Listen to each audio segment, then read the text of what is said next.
डोकैमा बोकेर लानु भएको अरे तपाईको पुर्खालाई डोकामा बोकेर लानु भएको अरे हाम्रो त्यहाँको इकाइ समितिको अध्यक्षज्यूले मलाई त्यहाँको वंशावली दिनुभएको थियो त्यसमा लेखिएको छ कि डोकामा बोकेर पुर्खालाई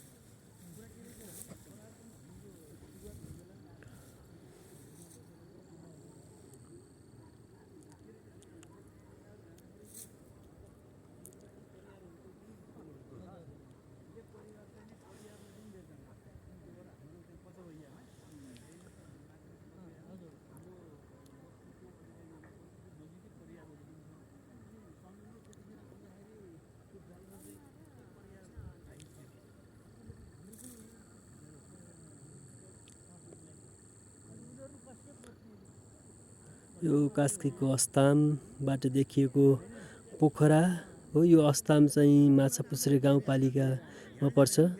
यहाँबाट हिमाल नजिकै देख्न सकिन्छ।